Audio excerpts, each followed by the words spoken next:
Sir अचानक इस महल को म्यूजियम बनाने का सरकार ने डिसीजन कैसे ले लिया? तुम देख रहे हो ना अबे, बिना सरकारी मदद के ये महल एकदम नष्ट होने लगा है। कोई इसकी तरफ ध्यान ही नहीं दे रहा है। हाँ सर, अगर ये महल म्यूजियम में तब्दील हो गया ना तो टूरिस्ट भी आएंगे और महल का रखरखाव भी हो जाएगा। हाँ, और उसके साथ साथ यहाँ रखे हुए एंटीक सामानों की निगरानी भी हो जाएगी। तुम्हें अंदाजा भी नहीं है कि इस महल में रखी हुई चीजें कितनी पुरानी और कितनी कीमती। देश विदेश के सब चोर निगाहें लगा के बैठे हैं। क्या महल में चोरी होने वाली है?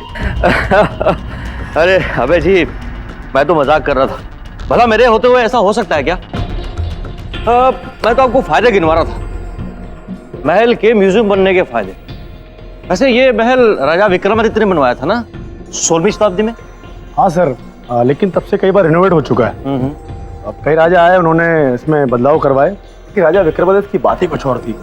यहाँ की प्रजा उन्हें बहुत मानती थी, उन पर जान निछावर करती थी। अब सर लेकिन क्यों ना हो, राजा विक्रमादित्य थे ही ऐसे, अपनी प्रजा को अपने परिवार का हिस्सा मानते थे सर। अच्छा जी, वेरी इंटरेस्टिंग।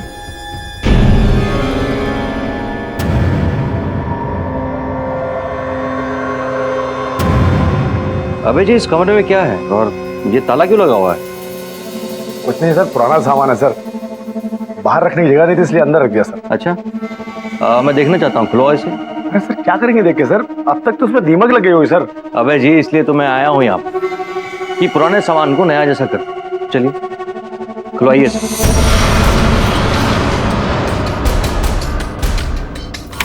आइए सर।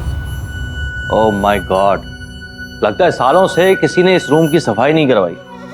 मैं कल सुबह ही कुछ वर्कर का इंतजाम करता हूँ ताकि इस कमरे की साफ सफाई हो सके। अब चले वापस? अरे अभी अभी तो आए हैं, जरा सामान देख लेने दो। और ये सब क्या है, इतना सारा कीमती सामान जमीन पे बिखरा पड़ा है। अबे जी, ये हो क्या रहा है? सर मैं ठीक कर दूं सर, डोंट वरी सर। हाँ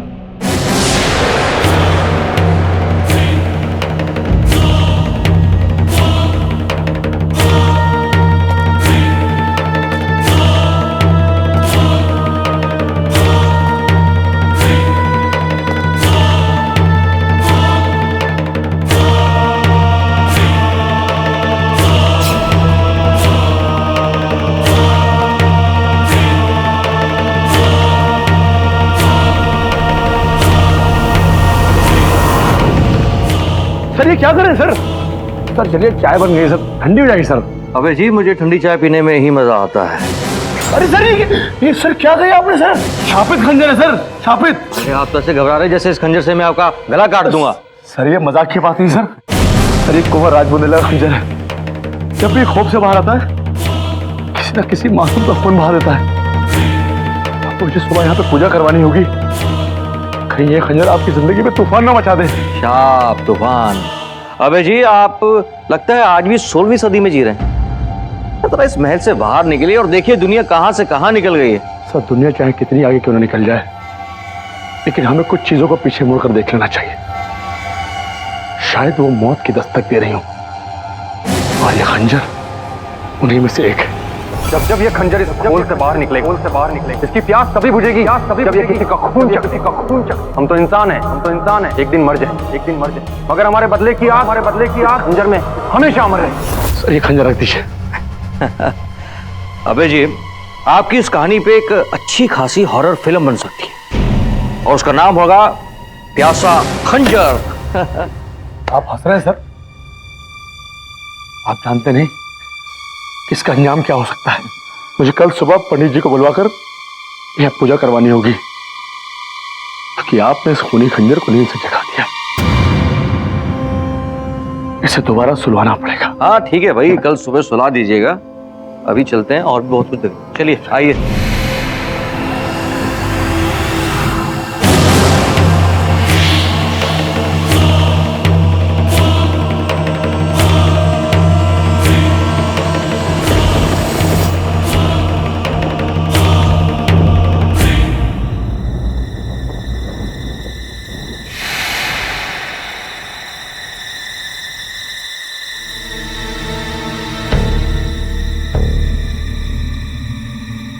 अंशुमान, खाना खा लो यार।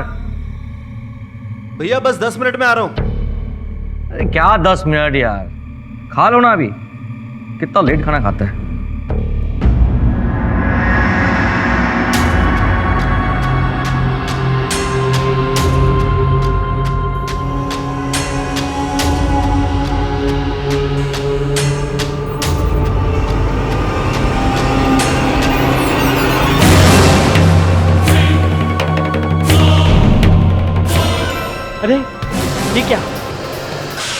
अंकल गायब।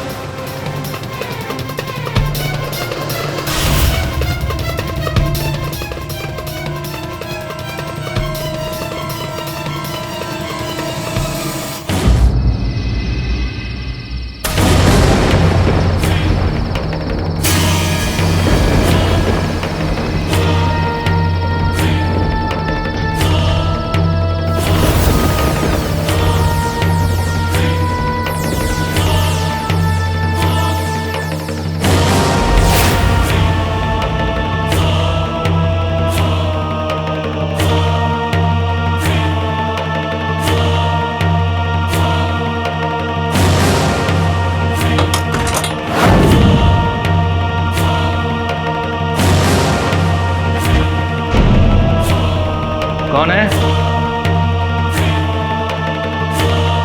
कौन है वहां?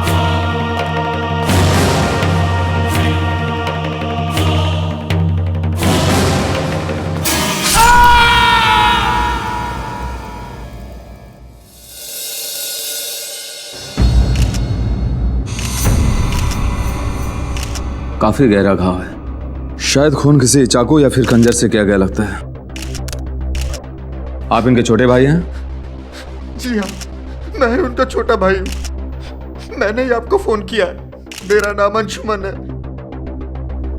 जब धर्मवीर सिंह जी ने आपके भाई का खून किया उस वक्त आप कहाँ थे? जी मैं ऊपर छत पे था। मैं अपने दोस्त से बात कर रहा था। फिर एकदम से भैया की चिल्लाने की आवाज सुनाई दी और फिर क्या? फिर मैं भागा, नीचे आया और देखा कि भैया यहाँ खून से लथपथ पड़े हैं और इनके अलावा यहाँ पर और कोई नहीं था।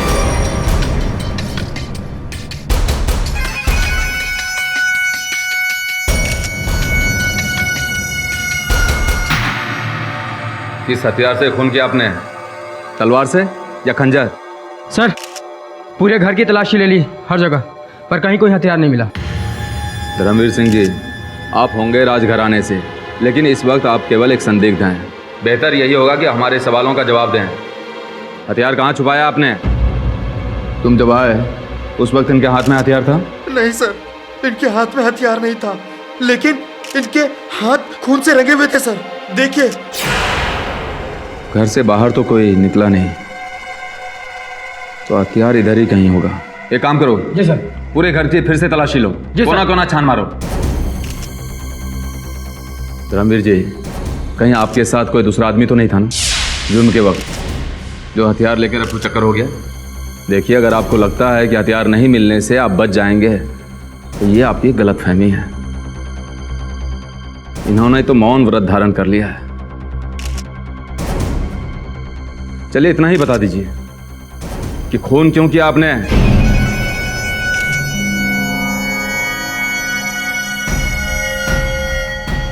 हम सिर्फ इतना जानते हैं इंस्पेक्टर कि यह खून हमने नहीं किया।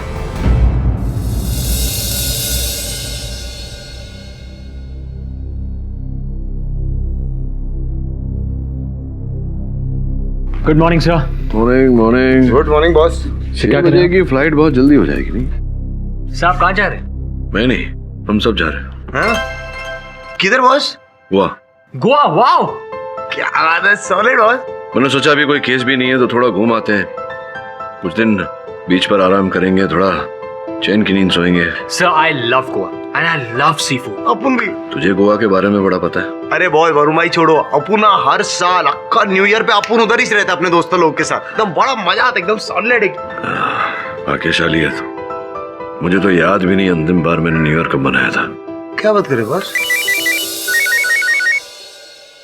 बचपन के दोस्त का फोन है जयपुर से। साहिल, क्या हाल है? तू तो याद ही नहीं करता आजकल। क्या बात कर रहा है? अच्छा, क्या नाम है तेरे चचेरे भाई का? धर्मवीर। तू चिंता मत कर, मैं आता हूं, लड़ूंगा उसका केस में। हाँ चल, सी यू। अभी गोवा दूर है बॉस। कोई बात नहीं, गोवा की मच्छी करी ना सही, जयपुर की दाल बाटी तो चलेगी। क्यों? सर मुझे दाल बाटी भी पसंद।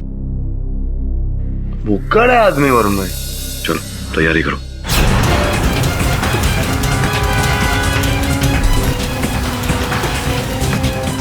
जी नहीं केडी साहब, ये खून मैंने नहीं किया है। मैं तो आयुष्मान जी के पास ये दरख्वास्त लेकर पहुंचा था कि हमारे बुजुर्गों के इस महल को आम लोगों की नुमाइश का अड्डा ना बनने दें। तो आप नहीं चाहते थे कि वहां म्यूजियम बने? हम क्या, हमारे खानदान में कोई भी राजा ये बात नहीं चाहेगा। ये बात सोचकर भी हमारे बुजुर्गों की रूह कांप जाती होगी कि उनकी बनाई हुई चीज पर, उनके बनाए हुए उन आलीशान महलों पर सरकार तिजारत करे, लोग वहां आए, एक नुमाइश का सा माहौल बना रहे। तो स्पष्ट है कि आयुष्मान ने आपके इस निवेदन को ठुकरा दिया होगा। मेरे लाख समझाने पर भी उनके कान पर जूं तक नहीं रेंगी। मैंने उन्हें यहां तक भी कहा कि ये महल हमारे जैसे राजाओं की कमाई का आखिरी जरिया है, लेकिन बात उनको तब भी समझ नहीं आई। इसी बात को लेकर आप दोनों के बीच में वाद विवाद हुआ होगा और फिर परिस्थिति हाथ से निकल गई होगी। केडी साहब, आप मेरा यकीन कीजिए, माहौल जरूर गरमाया था, लेकिन हम ये नहीं चाहते थे कि उनके साथ ऐसा हो। The court is called to order. Your honour, case आईने जैसा साफ है। इसमें दो राय है ही नहीं कि आयुष्मान खन्ना का कत्ल धर्मवीर सिंह बुंदेला ने ही किया। योर ऑनर, कुछ ऐसा प्रतीत हो रहा है कि राठौर साहब इन्हें वकालत से अधिक आपकी कुर्सी में रुचि है, तभी तो केस के आरंभ होने से पहले ही निर्णय सुना रहे हैं। मिस्टर राजवीर, खूनी कौन है और कौन नहीं, ये फैसला आप मुझ पर छोड़ दें तो बेहतर होगा। Please call your first witness. Sorry honour, परसों ठंडी आइसक्रीम हो गई, इसलिए। आइसक्रीम तो ठंडी ही होती है, मतलब मेरे सामान्य ज्ञान के अनुसार। जरा गर्म कीजिए, सुनवाई को, अपने गवाह को बुलाएं। मैं आयुष्मान खन्ना के छोटे भाई अंशुमन खन्ना को कटघरे में बुलाने की इजाजत चाहूंगा। इजाजत है। अंशुमन जी, 14 तारीख की रात को आयुष्मान खन्ना का कत्ल मिस्टर धर्मवीर सिंह ने किया तो। I object your honour. Oh, I am sorry, I will refresh. Anshuman ji, 14 तारीख की रात को जब आपके भाई साहब का कत्ल हुआ तो आप कहाँ थे? जी, हमारे घर में मोबाइल की नेटवर्क की थोड़ी प्रॉब्लम है, इसलिए मैं बाहर बालकनी में अपने दोस्त से बात कर रहा था। हाँ कपिल, बोल यार। अरे नहीं यार, कुछ नहीं, बस नेटवर्क की प्रॉब्लम है यार। फिर क्या हुआ? फिर अचानक से घंटी बजी। इस वक्त कौन आ गया?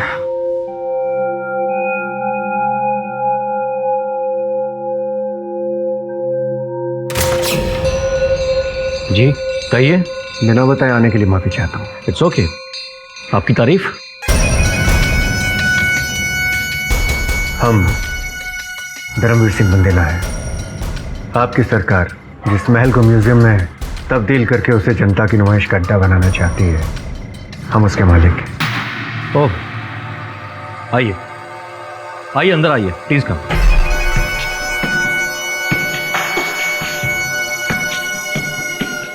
और बताइए धर्मवीर जी, क्या लेंगे आप? चाय, कॉफी, ठंडा? आप तकल्लुफ मत कीजिएगा। हम यहाँ अपने महल के बारे में आपसे कुछ गुफ्तगू करने के लिए आए हैं।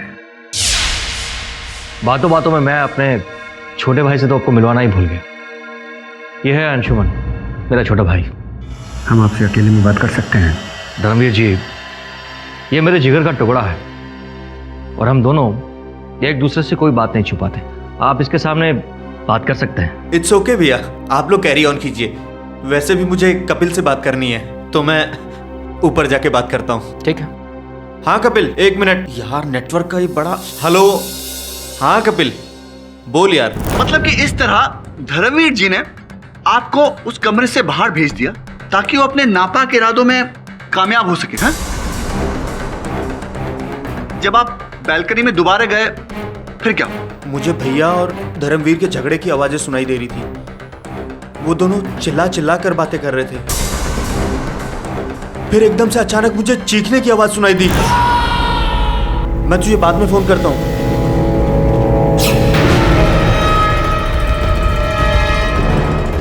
मार डाला, तूने मेरे भैया को मार डाला, तुमने। Hello hello police station, sir आप जल्दी से यहाँ आ जाइए, मेरे भाई का खून हो गया सर। आप एड्रेस नोट करिए सर, कातिल मेरे सामने है सर, आप जल्दी से आ जाइए sir.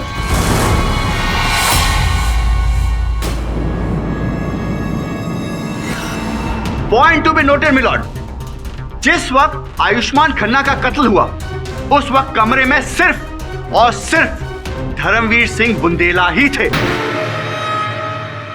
Matter is absolutely clear कि कातिल मिस्टर बुंदेला ही है। अरे राठौर साहब रुकिए ना, मैं जानता हूं आपका स्वास्थ्य ठीक नहीं है, आप घर जाना चाहते हैं, लेकिन निर्णय से पहले मुझे भी तो जरा प्रश्नोत्तर करने का अवसर दीजिए, आपको आपत्ति ना हो तो। नो नो, अब बैठिए जरा। वो अंशुमन जी, आपने कहा कि आप छत पर खड़े हुए थे, बालकनी पर। जी।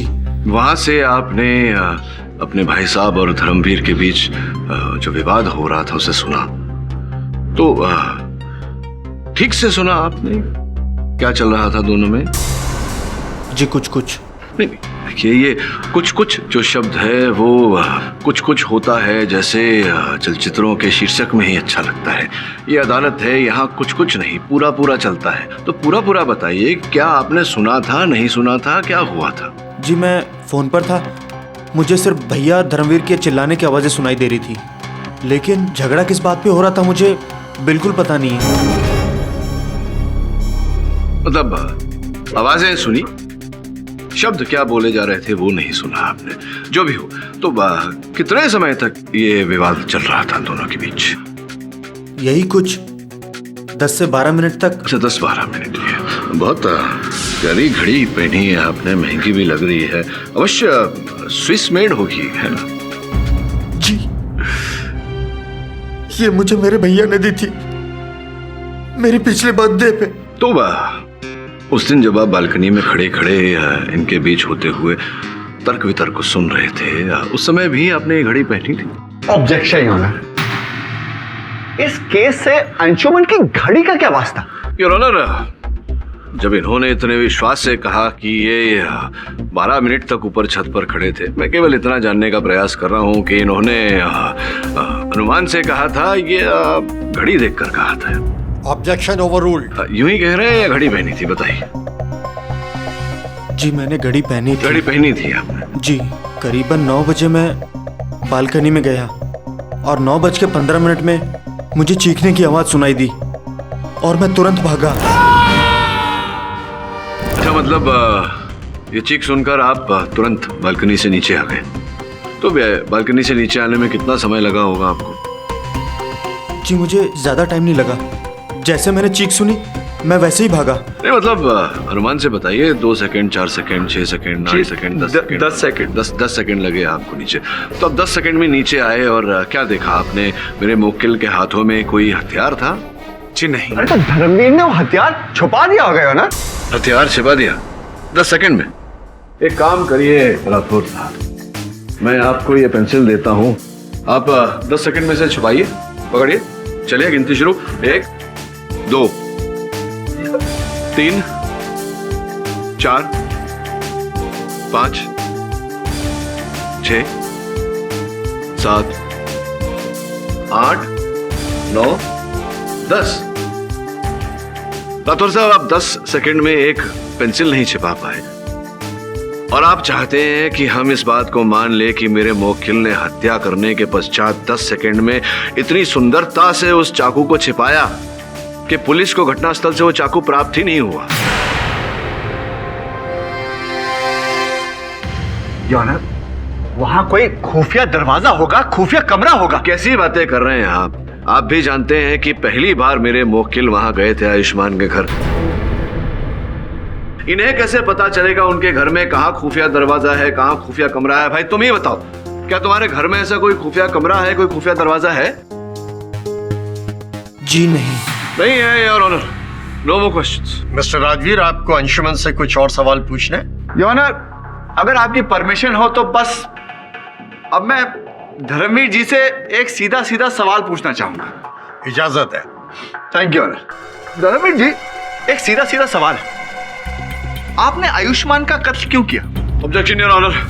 राठौर साहब, मैं आपको बता देना चाहता हूं कि जब तक मेरे मौकिल पर लगा हुआ आरोप सिद्ध नहीं हो जाता, आप अपने शब्दों का चुनाव जरा सोच विचार कर कीजिए। Objection sustained. मिस्टर राजवीर, आप मिस्टर धर्मवीर से उतना ही पूछिए जितनी जरूरत है, उनको उकसाइए नहीं। धन्यवाद योर ऑनर। वकालत की किताब तो आपने पढ़ी ही होगी, जिसमें लिखा है कि जब तक आरोप सिद्ध नहीं हो जाता हर संदिग्ध निर्दोष होता है। पाठक जी, मैंने पढ़ा भी है और समझा भी है।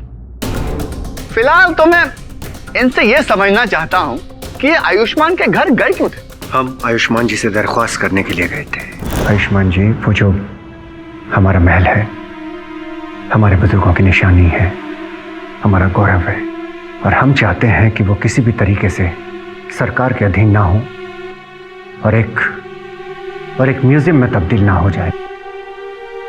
I'm sorry, लेकिन मैं कुछ नहीं कर सकता। आप ये क्यों नहीं समझ रहे हैं कि वो महल हम राजाओं की धरोहर है, खानदान की धरोहर है।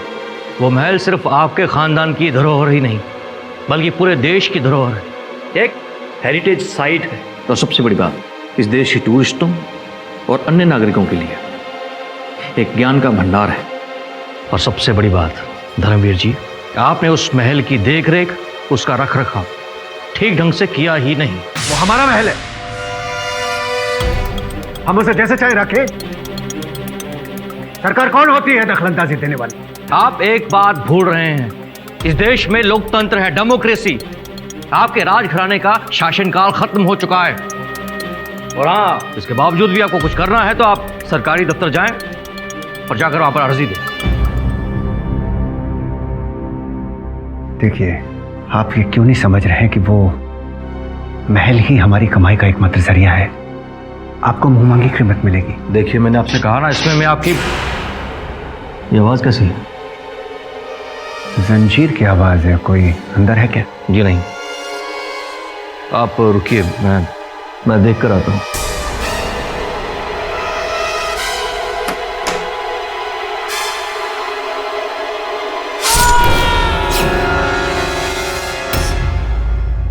तो आप ये कहना चाहते हैं कि उस घर में आप तीनों के अलावा एक चौथा व्यक्ति भी था, जो कि कमरे में अंदर छुपा हुआ था? हाँ। आप प्लीज लेखक कभी मत बनिएगा, क्योंकि आप कहानियां बहुत ही खराब सुनाते हैं। पुलिस के मुताबिक उन्हें ऐसा कोई भी सबूत नहीं मिला है जो ये प्रूव करे कि वहां कोई चौथा व्यक्ति था।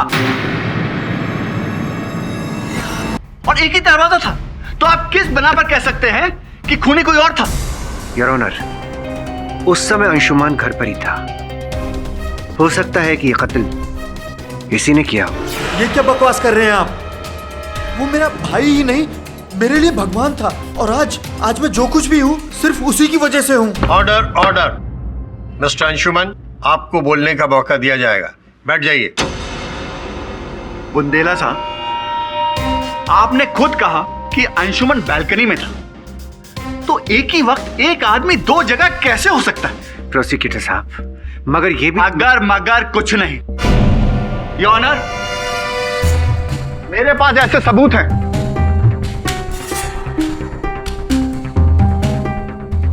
ये अंशुमन के फोन रिकॉर्ड्स हैं, जो कि कहते हैं कि जिस वक्त आयुष्मान का मर्डर हुआ वो फोन पर था।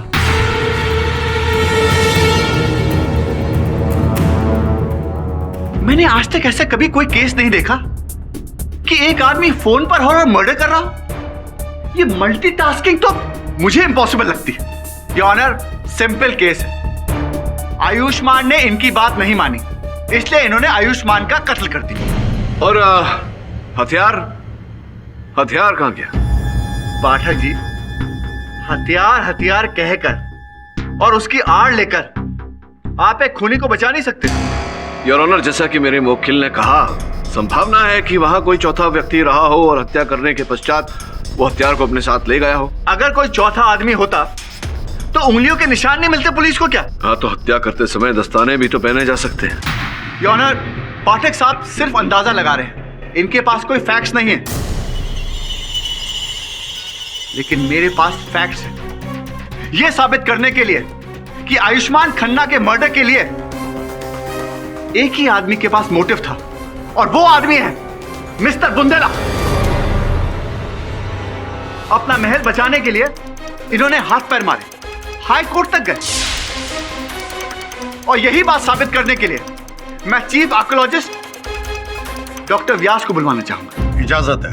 शेखर जी, आप मिस्टर धर्मवीर को कब से जानते हैं? यही कोई पिछले 2 साल से, जब मैं अपने आर्कियोलॉजी डिपार्टमेंट की तरफ से इनके महल में कुछ रिसर्च के लिए गया था। जब मैं खुदाई कर रहा था, उस खुदाई के दौरान एक पुराना मंदिर मिला। तो आपका रिश्ता उनसे हलो हाय वाला है या कुछ दोस्ती खास है? देखिए, अब वक्त गुजरते गुजरते हम दोनों में अच्छी खासी दोस्ती हो गई थी। अच्छी खासी दोस्ती मतलब आपने एक दूसरे के सुख दुख भी बांटे होंगे? जी बिल्कुल, जाहिर सी बात है। तो कभी ऐसा हुआ है कि बुंदेला साहब ने अपने दुखों के बारे में आपसे कुछ कहा? जी, एक ही बात थी जो इनके दिल में कांटा बरकर चुभ रही थी, और वो ये थी कि इनके महल का म्यूजियम में तब्दील होना। तो आखिरी बार इस टॉपिक पर आपकी बात उनसे कब हुई थी? पिछले हफ्ते इन्होंने फोन किया था मुझे। शेखर जी, मैं आपसे फिर दरख्वास्त कर रहा हूँ कि हमारे इस महल को आप म्यूजियम में तब्दील होने से बचाइए। हम अपने बुजुर्गों को ऊपर जाकर मुंह कैसे दिखाएंगे? देखिए, आप बात समझने की कोशिश कीजिए। मैं इस मामले में आपकी कोई मदद नहीं कर सकता। शेखर जी, ये महल तो हम बचा ही लेंगे, चाहे इसके लिए हमें साम दाम दंड भेद में से कोई भी नीति क्यों ना अपनानी पड़े, हम अपनाएंगे। मैं आपका दर्द समझ सकता हूँ, लेकिन क्या? पैसे चाहिए?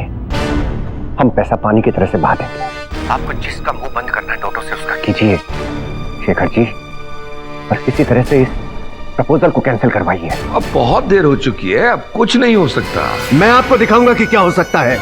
दुनिया तमाशा देखेगी। भाई साहब, इस महल को बचाने के लिए हमारे बुजुर्गों ने अपने प्राणों की आहुति दी है, और इसको बचाने के लिए हम भी अपना लहू देंगे।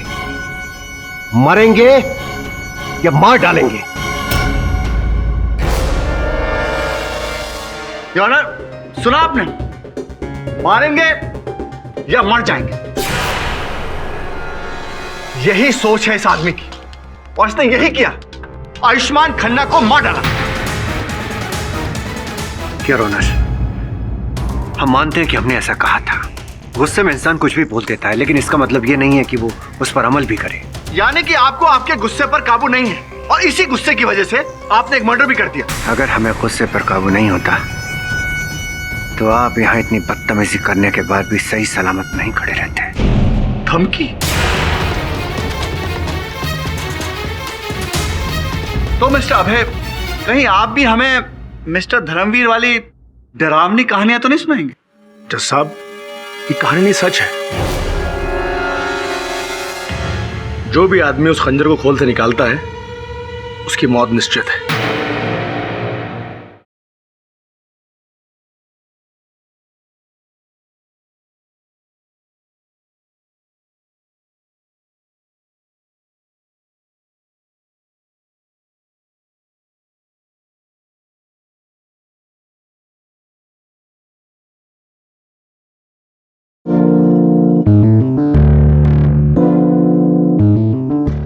योनर, पब्लिक प्रोसिक्यूटर को धमकी?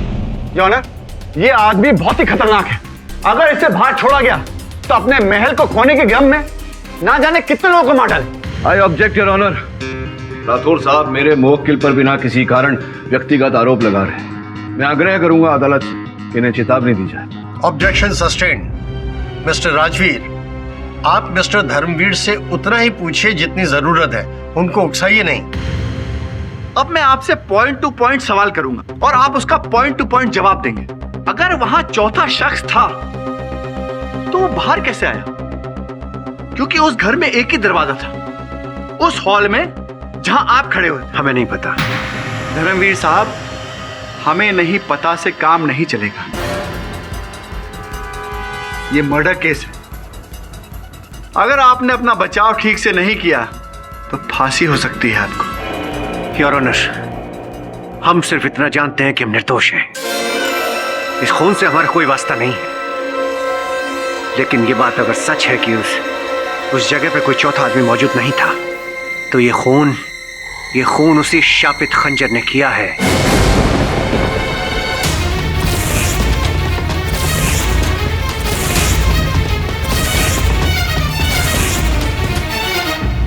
जो न जाने कितने सालों से अनगिनत लोगों की जान ले रहा है।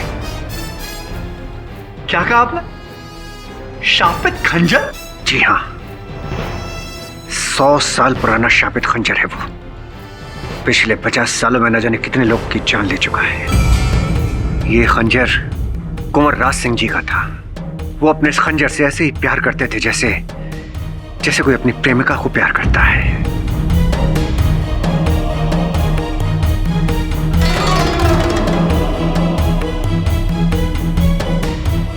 दिन रात उसी खंजर को देखते रहते थे। लेकिन 13 जून 1910 को कुछ ऐसा हुआ। कुंवर साहब अपने घर में सो रहे थे और उन्हीं के एक दोस्त ने उनका खंजर चुराकर उन्हीं की छाती में घोंप दिया। कुंवर साहब तो नींद में ही खत्म हो गए, लेकिन उनकी आत्मा ने उस प्यारे खंजर का साथ कभी नहीं छोड़ा।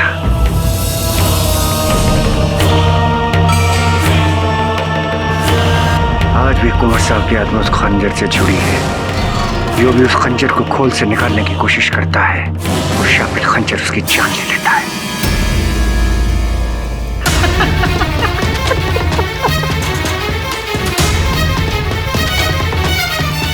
यार, दिस इज वेरी फनी। बचाव के लिए इनके पास और कोई स्टोरी नहीं बची तो भूत प्रेत की कहानी सुनाने लगे। ये कहानी नहीं, हकीकत है प्रोसिक्यूटर साहब। अगर आपको हमारी बात पे यकीन नहीं है तो आप ये बात अभय से पूछ सकते हैं। अभी अभय कौन है? अभय हमारे महल का केयरटेकर है। लगता तो नहीं कि आपके महल की कोई केयर कर रहा है, नहीं तो वो म्यूजियम में कन्वर्ट नहीं होता। योर ऑनर, मैं मिस्टर अभय को कटघरे में बुलवाना चाहूंगा। इजाजत है। तो मिस्टर अभय, कहीं आप भी हमें मिस्टर धर्मवीर वाली डरावनी कहानियां तो नहीं सुनाएंगे? जज साहब, ये कहानी नहीं सच है। जो भी आदमी उस खंजर को खोल से निकालता है उसकी मौत निश्चित है। और ये गलती आयुष्मान जी ने भी की थी। अरे सर, ये सर क्या कहा आपने सर? शापित खंजर है सर, शापित। अरे आप तो ऐसे घबरा रहे जैसे इस खंजर से मैं आपका गला काट दूंगा। सर ये मजाक की बात नहीं सर। मैं तो उन्हें श्राप से मुक्त करवाने के लिए अगले दिन सुबह हवन कराने वाला था कि उसी रात उनकी मौत हो गई। तो इसका मतलब अगर आपने सुबह उनका हवन करा लिया होता, पूजा करा ली होती, तो आयुष्मान की मौत नहीं होती? जी नहीं। Your honour, I am shocked कि आज के जमाने में इतना अंधविश्वास। वकील साहब, ये अंधविश्वास नहीं, इसका सबूत है मेरे पास। अच्छा, कैसा सबूत? दरअसल वकील साहब, कुछ साल पहले हमारे महल में एक लड़की पंजाब से आई थी। मेघना नाम था उसका। वो भी उस खंजर से वैसे ही आकर्षित हुई थी जैसे आयुष्मान हुए थे।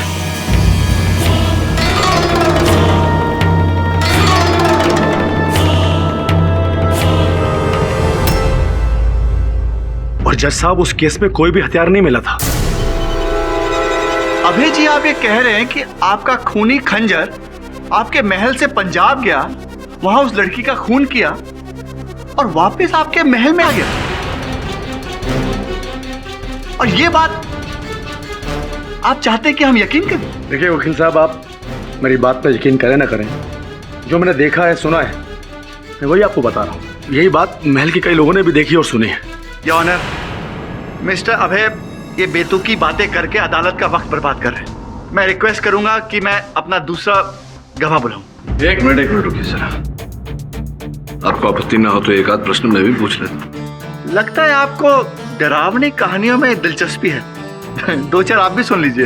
राठौर साहब, क्या कहानी है और क्या वास्तविकता, ये निर्णय न्यायाधीश महोदय को करने दीजिए। अभय जी, जिस समय आयुष्मान जी की हत्या, अगले दिन मैं स्टोर रूम पे ये देखने के लिए गया कि खंजर वहां पर है कि नहीं। खंजर वहीं पे था।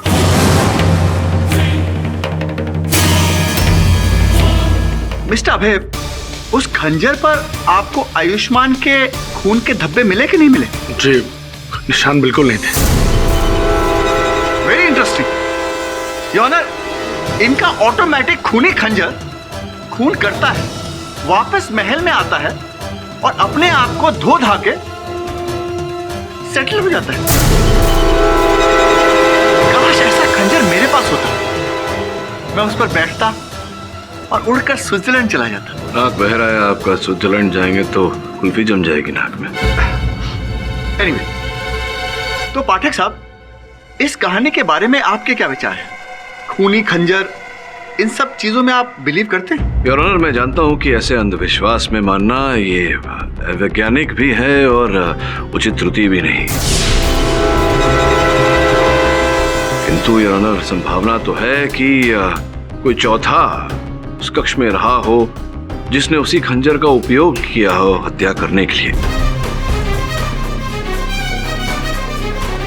योर ऑनर, मैं इस बात की छानबीन करने के लिए अदालत से समय की मांग करता हूं। अगली सुनवाई होगी ठीक 1 हफ्ते बाद, यानी 22 तारीख को सुबह 11 बजे। Till then the court is adjourned. Pathak ji, जी एक फ्रेंडली एडवाइस दूं? हाँ जी। आप इस केस से अपना नाम विड्रॉ कर लीजिए। क्या है, आज तक आप कभी भी कोई केस हारे नहीं है, लेकिन ये केस आप हारने वाले हैं। मैं भी आपको मित्रता में कुछ देना चाहता हूँ। श्योर। रिश्वत दे रहे हैं क्या? जी नहीं, ये डॉक्टर सुनीता जाकर अपनी चिकित्सा करवाइए, पैसे भी नहीं लेगी आपसे। बहुत अच्छी डॉक्टर है, मुझे पूरा विश्वास है कि अगली सुनवाई में आपको ये रुमाल नाक पोंछने के लिए नहीं, आंसू पोंछने के लिए जरूरत पड़ेगी।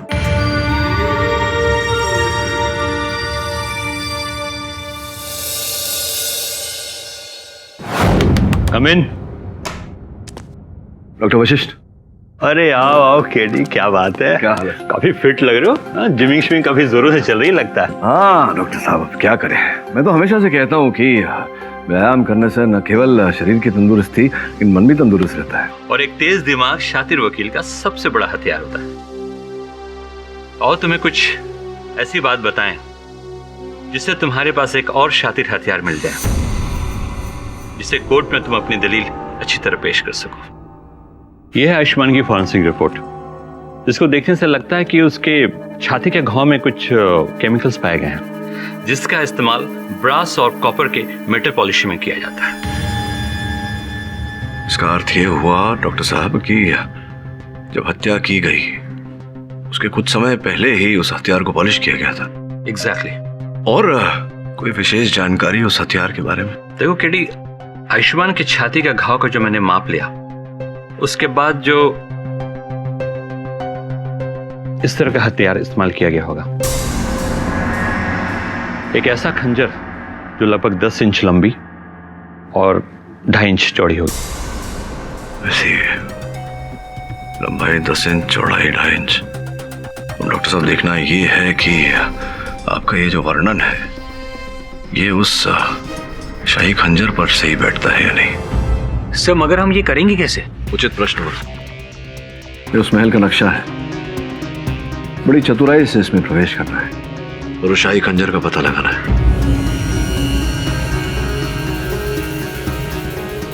सर, एक आइडिया है। बोल।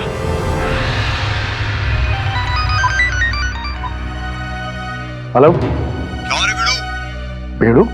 कौन बेड़ू? भाई साहब, आपने गलत नंबर डाल दिया है। अरे तू बिडू रे, अपू ने एकदम सही नंबर मिलाया है। अपन म्यूजियम के डायरेक्टरेट से बोल रहे हैं। पकिया कैसा रे? पकिया? ये कैसा नाम है? तेरे को अपन का नाम पसंद नहीं आया, अपन चेंज करे। अपन अपने आई को बोलेगा, लेकिन बाद में। पहले तो अपन की बात सुन। मैं बोला ना, अपन कहां से बोल रहे हैं? म्यूजियम डायरेक्टरेट से। ये म्यूजियम डायरेक्टरेट में टपोरी कब से काम करने लगे? खैर, बोलिए। आप सुन, अपन अपने बच्चे को तेरे पास भेज रहा है, रोकी। वो जर्नलिस्ट है, वो जो तेरे से सवाल पूछे उसका सीधा सीधा जवाब देने का, जो करने को बोले वो करने का। ठीक है। चल चल चल, अब अपन रखता है। नमस्ते तल। तल, मेरा नाम लॉकी है। मुझे पकिया ने आपके बारे में बताया था। किस अखबार के लिए लिखते हैं आप? तल, मैं अखबार के लिए नहीं लिखता, मैं मैगजीन के लिए लिखता हूँ। आप एक काम कीजिएगा, आप उसका अगला एडिशन मुझे भेज दीजिएगा, मैं जरूर पढ़ना चाहूंगा, जिसमें आप इस महल के बारे में लिख रहे हैं। दलूल सर, दलूल। तब मैं वो कॉपी आपको पर्सनली कोरियर करूंगा, ठीक है? तब मैंने आपके इस महल के शापित खंजर के बारे में बहुत सुना है सर। मुझे उसका एक फोटो खींचना है सर। सर आप हमारे लीडर्स के लिए। नहीं, आप यहाँ किसी की भी फोटो ले लीजिए, लेकिन मैं उस शापित खंजर की फोटो नहीं लेने दूंगा। सर मेरे करियर का सवाल है सर। मेरे एडिटर ने बोला कि अगर मैं शापित खंजर का फोटो खींच कर लाऊंगा तो मेरा प्रमोशन कर देगा। प्लीज सर मान जाइए ना सर, प्लीज एक अच्छा बार। ठीक है, लेकिन मेरी एक शर्त है। कौन सी शर्त? आप उस खंजर को छुएंगे नहीं। तो मैं उस खंजर को हाथ क्यों लगाऊंगा? मुझे तो उसकी फोटो खींचनी है, उसके साथ खेलना थोड़ी है। और दूसरी शर्त, उस खंजर को आप खोप से बाहर नहीं निकालेंगे। नहीं सर, मैं उस खंजर को खोप से बाहर नहीं निकालूंगा। मैं जानता हूँ अगर वो खंजर बाहर निकला तो किसी ना किसी का खून बहना तय है। ये तुम्हें कैसे पता? सर मैंने आपको बोला ना, मैंने उस शापित खंजर के बारे में सुना है। ठीक है,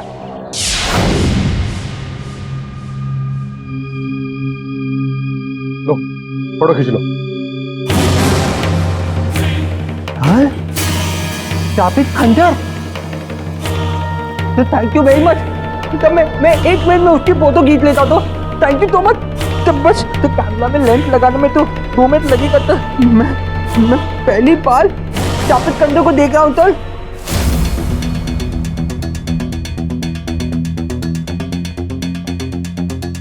हो गया, तो हो गया, लग गया। जल्दी खींचो भाई। बस तो मैं 2 मिनट में फोटो खींच लेता हूँ। सर ये फोन बिना कभी भी आ जाता है। सुनो, तो जल्दी फोटो खींचो, मैं भी आ रहा हूँ। और हाँ, तो छूना मत। सर मैं बिल्कुल नहीं दूंगा, तो मैं बिल्कुल नहीं दूंगा सर।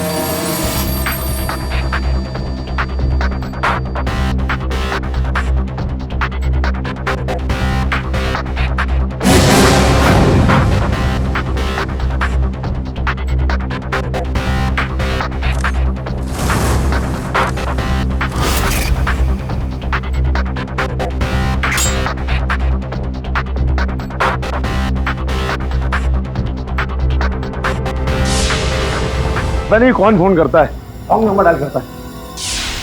सर लॉन्ग नंबर था सर। मेरे को भी बहुत सारे लॉन्ग नंबर आते, खासतौर पे लड़कियों की।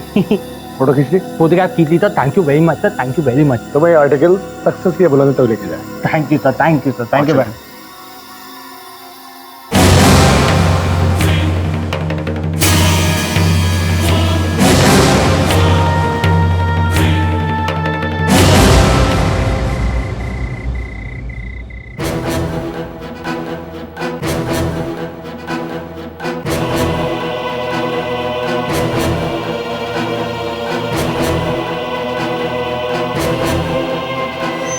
जो भी उस खंजर को खोल से निकालने की कोशिश करता है, वो शापित खंजर उसकी जान ले लेता है।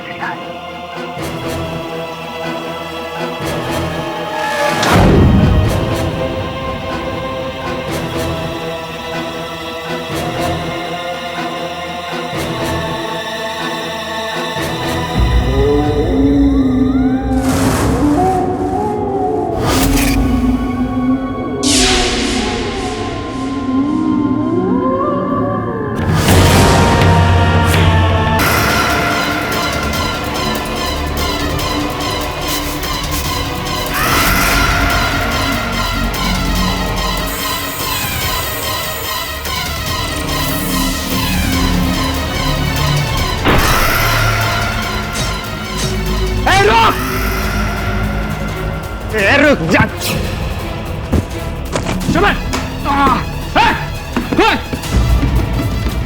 और भाई कौन था वो आदमी? नहीं देख सका, लग गया अपन के और भाई।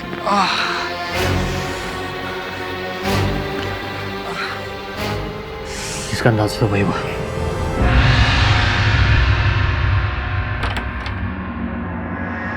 सर क्या आप मुझे सुन सकते हैं?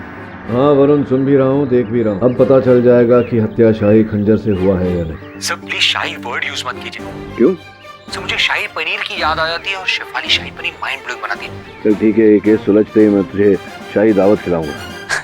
सर ये देखिए, सर ये है वो जगह जहाँ पर मैंने इस खंजर के डिब्बे को बंद करने के बाद रंगोली का पाउडर रखा था। जरा देख वो पाउडर अभी भी है या नहीं।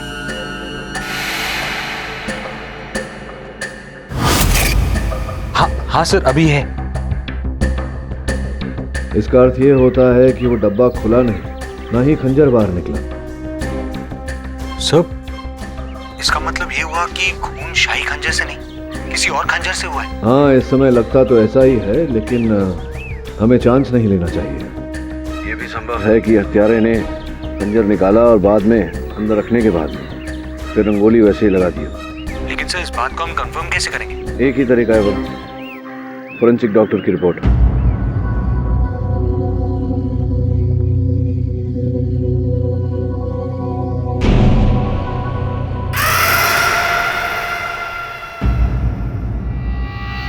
कुछ समझ में आ रहा है मुझे। ये हत्याएं बहुत ही सोची विचारी षड्यंत्र के तहत की गई। साहब को पता चला कि खून शाही खंजर से हो रहे हैं या फिर किसी और से? तूने वो पिक्चर देखी सीता और गीता? ऑफ कोर्स सर, देखिए। और वो दूसरी वाली राम और श्याम? नहीं सर, राम और श्याम नहीं थी। आपू ने देखी बॉस? सॉलिड पिक्चर एकदम। चालबाज देखी तूने? चालबाज सर मैंने देखी। देखी बॉस केस को साइड में रख के आपके क्या फिल्मों की बातें कर रहे हो बॉस? बात तो सुन, इन तीनों फिल्मों में एक बात विशेष क्या है बताओ? Sir double role. राइट, जुड़वा वाला खेल। बॉस इस केस में डबल रोल किसका है? शाही खंजर का। समझ लो कि जिस हथियार से हत्या की गई है वही शाही खंजर का प्रतिबिंब है। वही लंबाई, वही चौड़ाई। सर डबल रोल मूवीज में भाइयों में बहनों में अब कुछ ना कुछ छोटा मोटा डिफरेंस जरूर होता है। इसका मतलब यह है कि खंजरों में भी कुछ ना कुछ डिफरेंस है। यह है आयुष्मान की फॉरेंसिक रिपोर्ट, जिसको देखने से लगता है कि उसके छाती के घाव में कुछ केमिकल्स पाए गए हैं, जिसका इस्तेमाल ब्रास और कॉपर के मेटल पॉलिशिंग में किया जाता है। अंतर है दोनों में। शाही खंजर वहां बड़े बड़े जंग खा रहा है और जिस हथियार से हत्या की गई वो पॉलिश की गई थी। अगर शाही खंजर से हत्या की गई होती तो अंशुमन के देह में, उसके मृत शरीर में जंग के अंश पाए जाते, लेकिन नहीं। उसके मृत शरीर में फोरेंसिक्स को वो रसायन प्राप्त हुआ है जिससे वो जुड़वा खंजर पॉलिश किया गया था। समझ में आ रही तुझे बात? सर इसका मतलब ये हुआ कि जब शाही खंजर के डुप्लीकेट से खून हो रहा था तो उसी वक्त किसी ने महल से शाही खंजर को गायब कर दिया। समझ गया तू तो। इसी प्रकार से रचा गया है ये अंधविश्वास का खेल। इस केस में दो मुजरिम हैं, एक जो खून कर रहा है और दूसरा वो जो खून होते वक्त शाही खंजर को गायब कर देता है। सर मेरा शक तो अभय पर है, और कोई हो ही नहीं सकता जो शाही खंजर तक पहुंच सके। ना ना ना ना वरुण भाई ना। अरे वो चोमू जैसा बहुत भोला आदमी है, अपन को बहुत डिसेंट आदमी लगता है। क्यों बॉस? अरे बॉस अपन को क्या लगता है मालूम? अपन को लगता है जरूर कोई और है जिसको मालूम है कि उसके ऊपर तो कोई शक करेगा ही नहीं कि जैसे कुछ काम खराब हुआ इल्जाम किस पे आएगा? अबे पे उसी ने पंगा लिया है बॉस।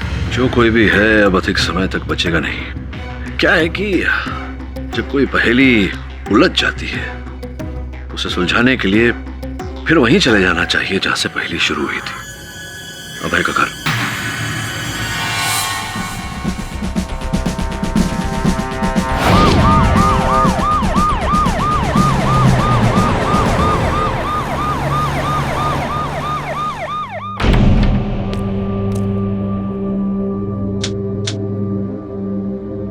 भले ही पिछली बार हमें यहाँ कोई सुराग ना मिला, मगर इस बार हम पूरी तैयारी के साथ आए। अब वो कातिल बच नहीं पाएगा। आई होप सो इंस्पेक्टर साहब, लेकिन इस बार आप ऐसा क्या करने वाले हैं जो आपने पिछली बार नहीं किया? प्रदीप, ये क्या है? ल्यूमिनॉल। इसका इस्तेमाल हम लोग अपने इन्वेस्टिगेशन में करते हैं, ये देखने के लिए कि क्राइम स्पॉट पे कहीं खून के दाग धब्बे वगैरह साफ तो नहीं किए खूनी ने। हाँ, इसके बारे में मैंने एक केस में पढ़ा था। डिटेक्टिव ने इसी स्प्रे का इस्तेमाल करके खूनी को पकड़ा था। अब इस कमरे में जितने भी मेटल के सामान हैं हम उसे अलग करेंगे, फिर उस पर ये स्प्रे छिड़का जाएगा। मेटल का रंग अगर हरा हो जाता है तो समझ लीजिए कि उस पर खून लगा हुआ था। गुरविंदर सिंह सर, सारा सामान इकट्ठा करो।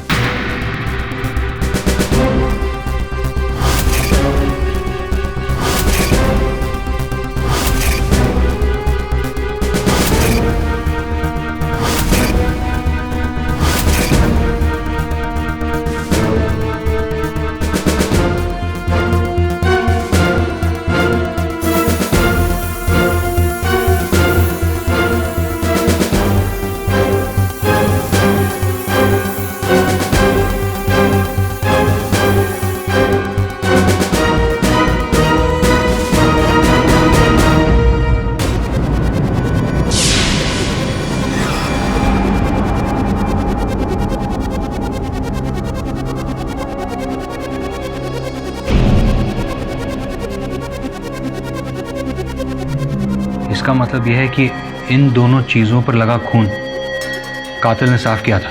जी हाँ, इस पेंटिंग पे और इस डब्बे के हैंडल पे उड़कर आया होगा आयुष्मान जी का खून। आई होप कि आप लोगों को इस केस में कुछ तो मदद मिलेगी। I hope so. लेकिन मुझे एक बात समझ में नहीं आ रही है कि कातिल को इतने कम टाइम में इतना सब करने का वक्त कैसे मिला। उसने हथियार गायब किया, खून के छींटे साफ किए और आप लोगों के आने से पहले यहाँ से फरार भी हो गया। How is it possible? कहीं धर्मवीर जी का दावा सही तो नहीं है? हो सकता है आयुष्मान जी के भाई अंशुमन ने ही। योर ऑनर, उस समय अंशुमान घर पर ही था। हो सकता है कि ये कत्ल इसी ने किया हो। ये क्या बकवास कर रहे हैं आप? देखिए सर, मैं पहले से ही बहुत परेशान हूं।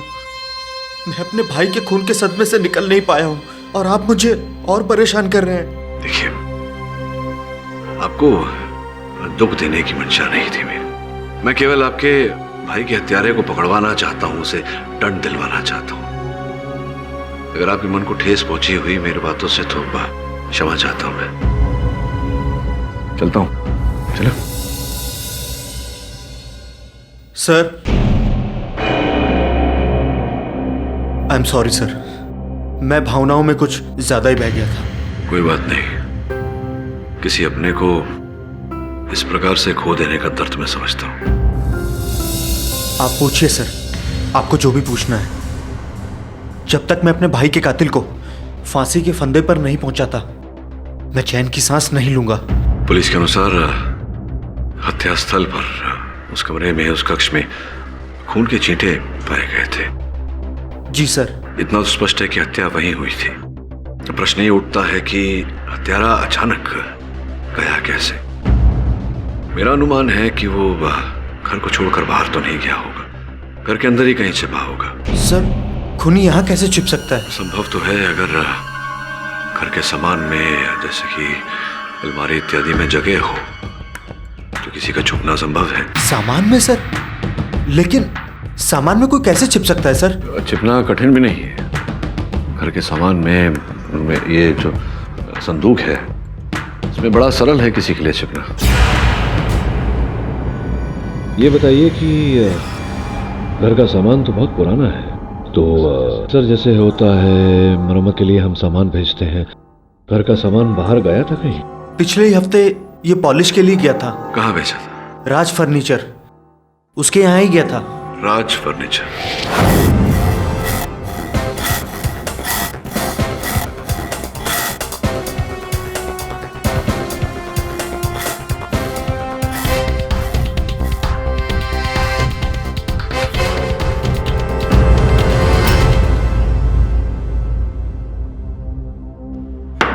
The court is called to order. Case number 1405 B, Dharmveer Singh versus Anshuman Khanna, hearing 2। अदालत की कार्रवाई शुरू की जाए। क्या हुआ, जुकाम नहीं ठीक हुआ आपका? अरे गया था आपके डॉक्टर सुनीता के पास, इतना बड़ा इंजेक्शन लगा दिया, लेकिन जुकाम ऐसा है कि नाक छोड़ने का नाम ही नहीं लेता। कोई बात नहीं, जिस प्रकार से इस केस में लापता हथियार की गुत्थी सुलझ गई है, मुझे पूरा विश्वास है कि आपकी न जाने वाली जुकाम की गुत्थी भी सुलझ जाएगी। हथियार की गुत्थी सुलझ गई? मतलब हथियार मिल गया आपको? जी जी।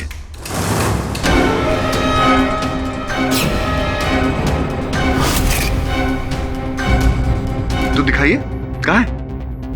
योर ऑनर, आपकी अनुमति हो तो। इजाजत है।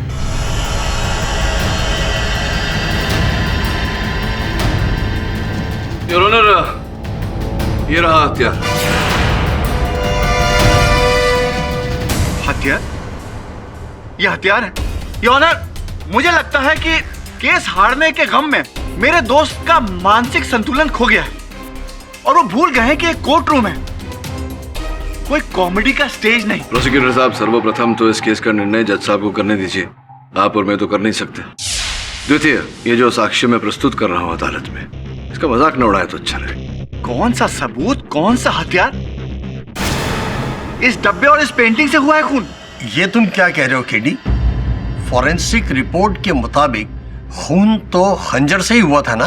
जी योर ऑनर, और वो खंजर इन्हीं वस्तुओं में छिपा हुआ है। पाठक साहब प्लीज, कभी आप कहते हैं कि खंजर से हुआ है, कभी आप कहते हैं कि इस डब्बे से हुआ है, इस पेंटिंग से हुआ है। Why don't you stick to one thing? आप बार बार अपने आप को कॉन्ट्रडिक्ट क्यों कर रहे हैं? I am not contradicting myself.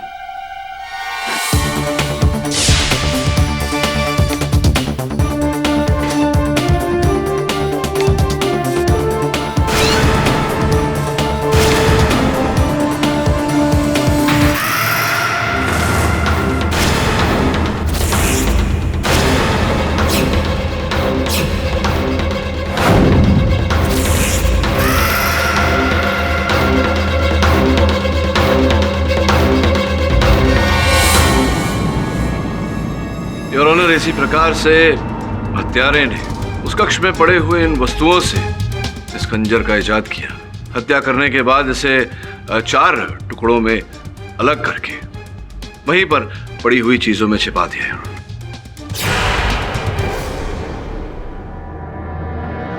Your honour, ऐसा तो वही व्यक्ति कर सकता है जिसे आयुष्मान जी के कक्ष में रखी हुई वस्तुओं का ज्ञान हो। और जहां तक हमें पता है, मेरे मुवक्किल तो वहां प्रथम बार गए थे, इन्हें उस घर का कोई ज्ञान नहीं था। इसका अर्थ ये होता है कि ये दोषी नहीं है। ऑब्जेक्शन। पाठक जी मुझे कब से ताने मार मार कर ये कह रहे थे कि मैं जज बनने की कोशिश ना करूं। आप ये खुद ही जजमेंट दे रहे हैं कि धर्मवीर जी बेगुनाह है। Objection sustain. मिस्टर पाठक, मान लिया कि खूनी ने हथियार इसी ढंग से छुपाया था जिस तरह से आप बता रहे हैं, पर इसके बावजूद अहम सवाल अभी भी वहीं का वहीं खड़ा है। घर में उस वक्त मिस्टर धर्मवीर सिंह बुंदेला के अलावा था ही कौन? कोई तो था योर ऑनर, और जिस चतुराई से उसने हथियार को छिपाया है, स्वयं को भी छिपाया था। इंस्पेक्टर साहब, आपको धर्मवीर जी क्या पार्ट्स में मिले थे? मतलब पैर गार्डन में और अलमारी में सर और नाक फ्रिज में? I object your honour. मेरे मुवक्किल पर इस प्रकार से कटाक्ष कसने का इन्हें कोई अधिकार नहीं। Objection sustain. और हाँ, प्रश्न असल हत्यारे के छिपने का योर ऑनर, तो इस प्रश्न का उत्तर तब मिल जाएगा जब अदालत ये जान जाएगी कि वो शाही खंजर कौन वहां से ओझल करता है। आपका मतलब है शाही खंजर को किसी ने गायब किया? जी योर ऑनर, हर हत्या के पहले कोई उस खंजर को वहां से उठाता है और हत्या होने के बाद वहां रख देता है। इसका अर्थ यह होता है योर ऑनर कि हत्या उस शाही खंजर से नहीं हुआ। शाही खंजर का उपयोग किया जा रहा है हम सब लोगों को रास्ता भटकाने के लिए। What? ये फाइनल, ये भाई बंधु कहां से आ गए? हवेली में ये छुपा छुपी का गेम चल रहा है क्या? मेरी रिक्वेस्ट है कि ऐसी बेतुकी बातों पर गौर ना किया जाए। अथवा साहब, धीरज रखिए, संयम बनाए रखिए। इन दो बातों का फल बहुत मीठा होता है, व्यक्ति को सज्जन बना देता है। संभवतः आपको भी। शांत रहिए, शांत रहिए। योर ऑनर, मैं निवेदन करता हूं आपसे कि आदेश दें कि शाही खंजर को अदालत में मंगवाया जाए। अभी तो आपने कहा कि खून शाही खंजर से नहीं हुआ, तो फिर शाही खंजर को यहाँ बुलवाने का क्या तुक? ये भी तो कहा मैंने राठौर साहब के उस शाही खंजर का उपयोग किया गया है हमारा रास्ता भटकाने के लिए। अब योर ऑनर, शाही खंजर यहाँ आएगा, किस प्रकार से उसका उपयोग किया गया है ये तो वही बताएगा। ठीक है, उस खंजर को तुरंत अदालत में मंगवाने का इंतजाम किया जाए। नहीं जज साहब, ऐसी गलती मत कीजिएगा। आयुष्मान जी की तो मौत हो चुकी है। अगर इस खंजर को नींद से जगाया गया तो अनर्थ हो जाएगा। ये आपकी भी जान ले सकता है। Order, order. मिस्टर अभय, आप इस समय कोर्ट में बैठे हैं। Mind your words. अदालत में इस तरह के अंधविश्वासों के लिए कोई जगह नहीं है। जब तक खंजर अदालत में आता है तब तक अदालत लंच ब्रेक के लिए स्थगित की जाती है। दोबारा 3 बजे हम यहां पुनः एकत्रित होंगे। गौतम जी, कुछ मीठा है? मीठा? Chocolate, toffee? नहीं, कुछ नहीं। राठौर साहब, ये लीजिए, मेरी फेवरेट चॉकलेट। No thanks. अरे ले लीजिए, लड़ाई तो केवल अदालत तक ही सीमित है तो आप मेरे मित्र। थैंक।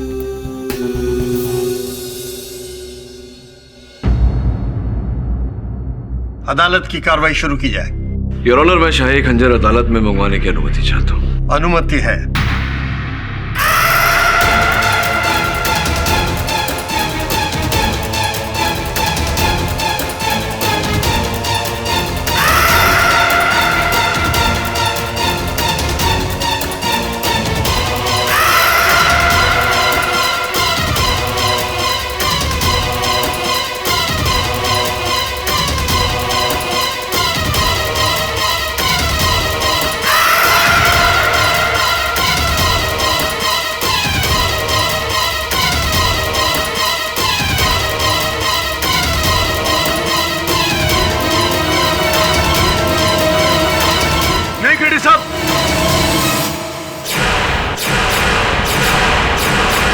ऐसी गलती मत कीजिए।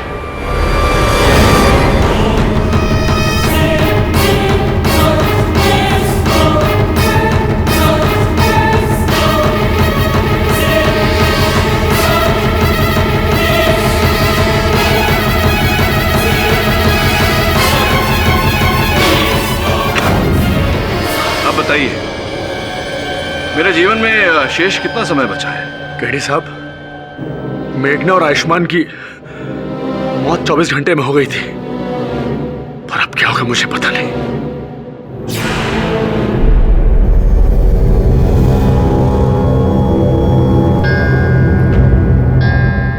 The time is up. The court is adjourned for the day.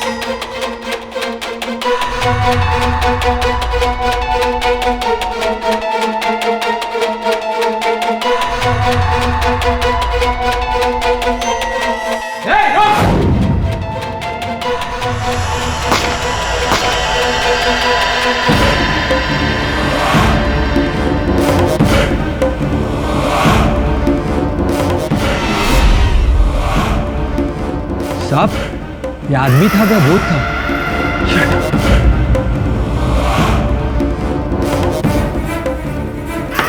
The court is called to order. Your honour, 24 घंटे बीत चुके हैं और सौभाग्य से मैं अभी स्वस्थ हूँ, किंतु इन 24 घंटों में किसी ने उस खंजर को चुराने का प्रयास किया था।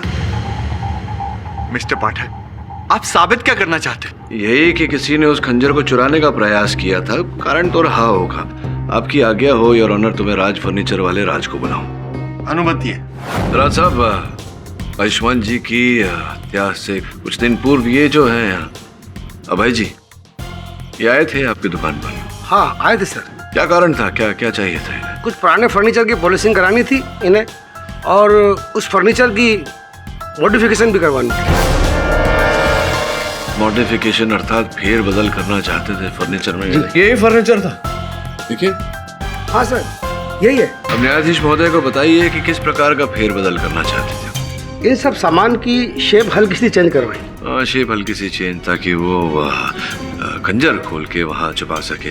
खैर, ये बताइए और क्या? इन्होंने मुझे अलमारी में एक खास किस्म की जगह बनाने के लिए कहा था।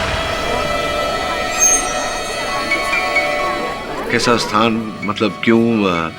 जरा विस्तार में समझाइए। अलमारी के अंदर एक बड़ी जगह है। बड़ी जगह? जहाँ पे कीमती सामान वगैरह रखा जा सके, गुप्त जगह। अच्छा, गुप्त जगह, तो ताकि कुछ हो वहाँ तो वो जगह दिखाई ना दे।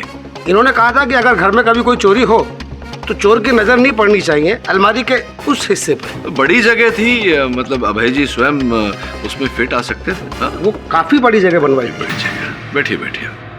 योर ऑनर, मैं अभय जी को वापस बुलाना चाहूँगा। इजाजत है। अभय जी, अब तो हमने भी सुना, न्यायाधीश महोदय ने भी सुना कि आपने फेर बदल किया फर्नीचर में और अलमारी में, एक विशेष प्रकार की जगह बनाई, आपने स्थान बनाया जिसमें एक व्यक्ति छिप सके। मुझे माफ कर दीजिए सर।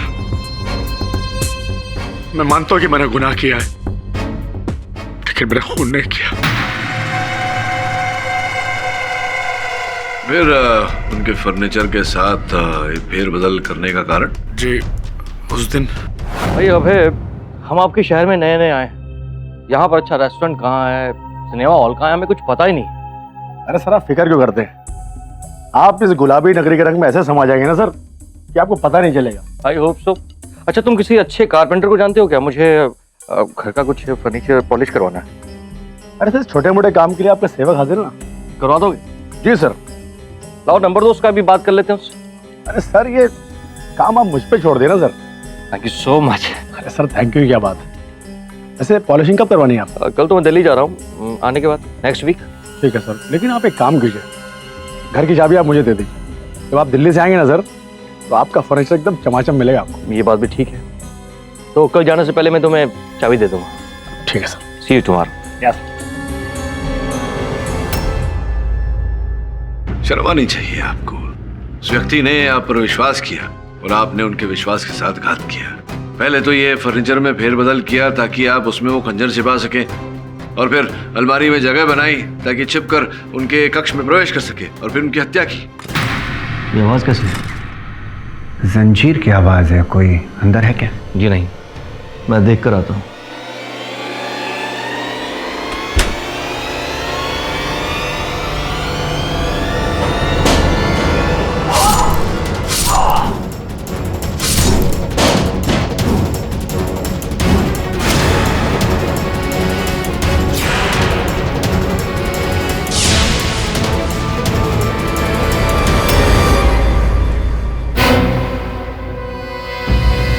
नहीं सर, मैं मानता हूं कि मैंने फर्नीचर में गड़बड़ी करवाई थी, लेकिन मैंने आयुष्मान जी का खून नहीं किया।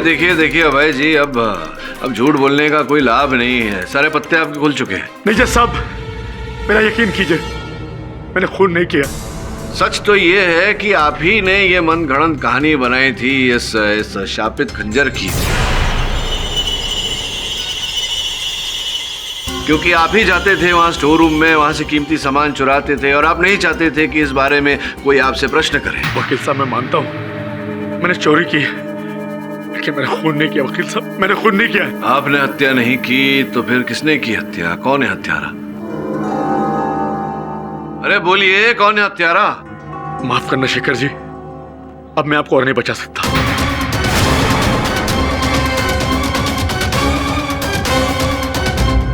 जो मैंने चोरी की वो शेखर साहब के कहने पे की, मैंने अपने मतलब के लिए नहीं किया। फर्नीचर में गड़बड़ी की वो भी इनके कहने पे की। वकील साहब, ये क्या कह रहे हो अबे? अपने बाप का बोझ मेरे सर पर क्यों डाल रहे हो? आइए, आपके पाप का बोझ जरा हल्का कर देता हूं। शेखर जी, चीफ आर्कियोलॉजिस्ट और धर्मवीर जी के घनिष्ठ मित्र, अपने मित्र को बचाने के लिए आप अपना अपराध नहीं मानेंगे, जुर्म कबूल नहीं करेंगे? मैंने कोई गुनाह नहीं किया। ये अभय झूठ बोल रहा है। नहीं वकील साहब, मैं झूठ नहीं बोल रहा हूं। इस गद्दारी के लिए शेखर साहब मुझे अच्छी कीमत दे चुके हैं। चाहे तो आप मेरा बैंक अकाउंट चेक कर सकते हैं। ये मेरे अकाउंट में हर महीने 50,000 रुपए जमा करवाते थे। 50,000 रुपए माहवारी? अर्थात आपसे भी ले रहे थे माहवारी, और वहाँ पैलेस से भी? जज साहब, ये झूठ बोल रहा है। इसने खुद मुझसे 50,000 रुपए उधार मांगे थे, ये कहकर कि ये वापस लौटा देगा। इसे किसी जरूरी काम के लिए चाहिए थे। उधार लिए थे? जी। उधार लिए थे आपने? कितने महीनों से मिल रहे थे पैसे? जी, पिछले 6 महीने से। 6 महीनों से? 6 महीनों से आप 50,000? ये तो सोचने वाली बात है योर ऑनर कि अगर कोई व्यक्ति किसी से उधार मांगता है तो एक बार मांगेगा, 2 बार मांगेगा, किंतु आप तो 6 महीने से लगातार 50,000 रुपए दिए जा रहे हैं। अवश्य कोई विशेष काम रहा होगा।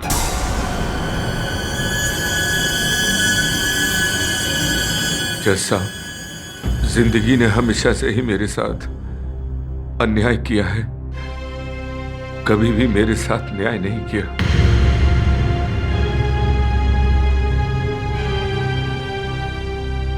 जब मैं स्कूल में पढ़ता था तो मेरे पिताजी के पास स्कूल की फीस भरने के पैसे भी नहीं होते थे। मैंने स्कॉलरशिप लेकर किसी तरह स्कूल की पढ़ाई पूरी की। सुबह अखबार बेचता था और दोपहर में कॉलेज जाता था।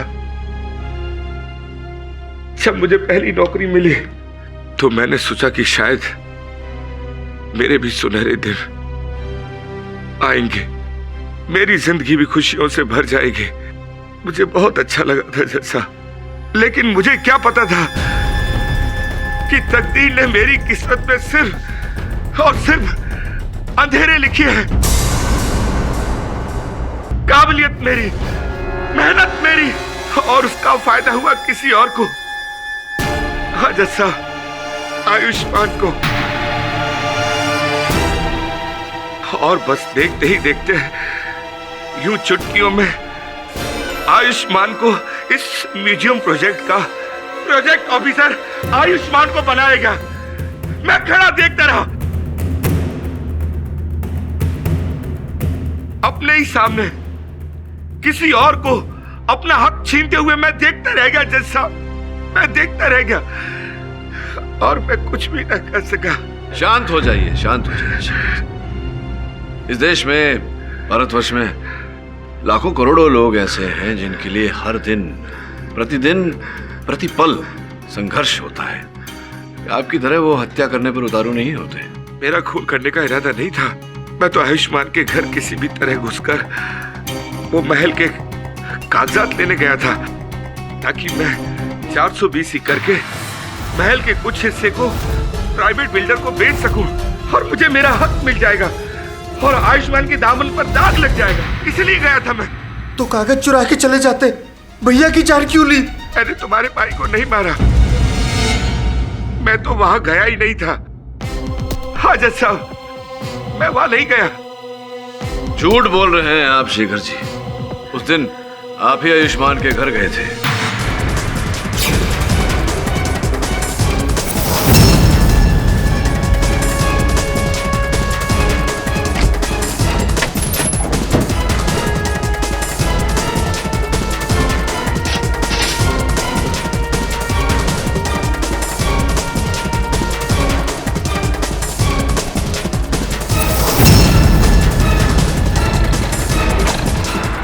आप ये क्यों नहीं समझ रहे हैं कि वो महल ही हमारी कमाई का एकमात्र जरिया है? देखिए, मैंने आपसे कहा ना, इसमें मैं आपकी ये आवाज़ कैसी है? कोई अंदर है क्या? जी नहीं, मैं देख कर आता हूँ। कौन है? कौन है?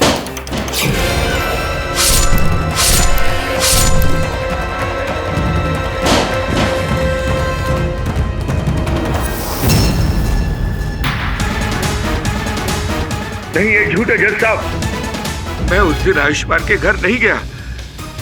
मेरे साले की तबीयत अचानक खराब हो गई थी, मैं उसे लेकर हॉस्पिटल गया था। अच्छा, कौन से अस्पताल? Good health hospital. आप चाहें तो डॉक्टर से पूछ सकते हैं। मैं सारी रात वहीं पर था। ये भी तो हो सकता है कि आपने डॉक्टर को भी रुपए दिए हो झूठ बोलने के लिए, आपके पक्ष में गवाही देने के लिए। नहीं नहीं, ऐसा बिल्कुल भी नहीं है। आप चाहें तो वो हॉस्पिटल की सीसीटीवी फुटेज मंगा के देख सकते हैं। मैं सारी रात वहीं था। चलिए, सीसीटीवी कैमरा का फुटेज भी मंगा लेंगे। ये मान लेते हैं एक क्षण के लिए कि आप सच बोल रहे हैं, तो अब आपके अतिरिक्त तो एक ही व्यक्ति जानता था उस अलमारी के अंदर जो जगह, जो स्थान बनाई गई थी किसी के छिपने के लिए, वो अभय जी। देखिए शेखर जी, ये बहुत गलत बात है। आप खुद को बचाने के लिए मेरी बलि दे रहे हैं। कैसी बलि? किसकी बलि? अरे तुम अदालत को साफ साफ बता क्यों नहीं देते कि मैं वहां नहीं था? आप आए थे उस दिन और अलमारी में आपके बैठने से अलमारी इतनी भारी हो गई थी कि मुझे कई मजदूर बनाने पड़े थे। अब है, तुम झूठ मत बोलो। मैंने तुम्हें उस दिन फोन भी किया था ये बताने के लिए कि मैं नहीं आ सकता। प्लान कैंसिल हो चुका है। मुझे आपका कोई भी फोन नहीं आया था। केडी साहब, आप चाहे तो मेरे कॉल रिकॉर्ड चेक करा सकते हैं। हाँ, क्योंकि मैंने तुम्हें फोन किया था। तुम्हारा फोन बार बार नॉट रीचेबल आ रहा था, तो इसमें मैं क्या कर सकता हूँ? मेरी क्या गलती है जज साहब? लेकिन मैं आपको अलमारी में बैठाकर आयुष्मान जी घर पे ले गया था और आप छीके भी थे।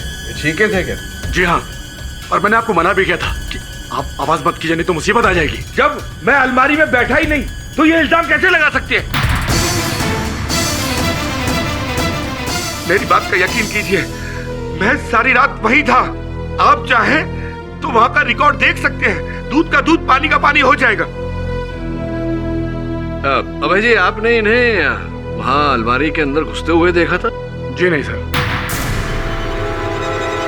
एक्चुअली हमारा ये प्लान था कि मैं शेखर जी की गली में टेम्पो रुकवाऊंगा।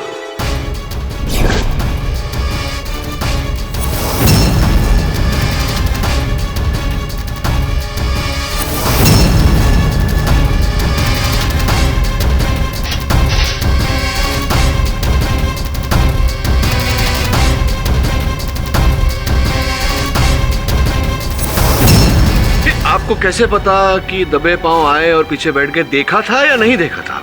जी नहीं, मैं ड्राइवर के साथ आगे बैठा हुआ था। जब इसने मुझे अलमारी में बैठते हुए देखा ही नहीं तो ये मुझ पर इल्जाम कैसे लगा सकता है? शेखर जी, आपके अलावा और कौन जानता था कि अलमारी में छिपने की जगह है? तो क्या ये फर्नीचर वाला के बैठेगा क्या? एक बात बताइए, आपके और अभय जी के अतिरिक्त उस अलमारी के बारे में और कोई जानता था? नहीं, किसी को नहीं पता है। याद करिए, अगर किसी और को बताई होगी बात। हाँ हाँ शेखर जी, याद कीजिए, अच्छी तरह याद कीजिए, बहुत समय है हमारे पास। याद आया, मैंने उस दिन अभय को फोन किया था। जब अभय का फोन नहीं लगा तो मैंने करणवीर से रिक्वेस्ट की कि वो अभय से मिले और उसको कहे कि हमारा प्लान कैंसिल हो चुका है। किससे? करणवीर से।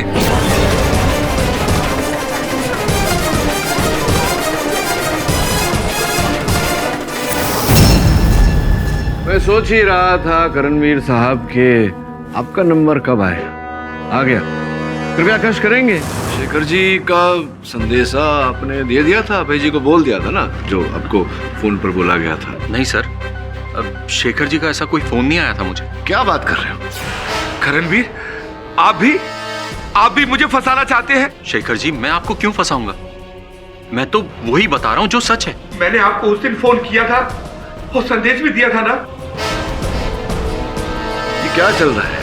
फोन किया था, फोन आया था, क्या हुआ था क्या नहीं हुआ था, ये तो अब नई तकनीक है। आपके मोबाइल फोन में तो कॉल लॉग तो होगा ही, और अगर आपकी अनुमति हो तो इनका फोन जरा मैं देख लूं। इजाजत है।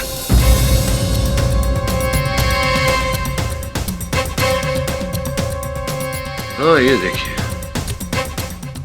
ये आप ही का नंबर है? जी।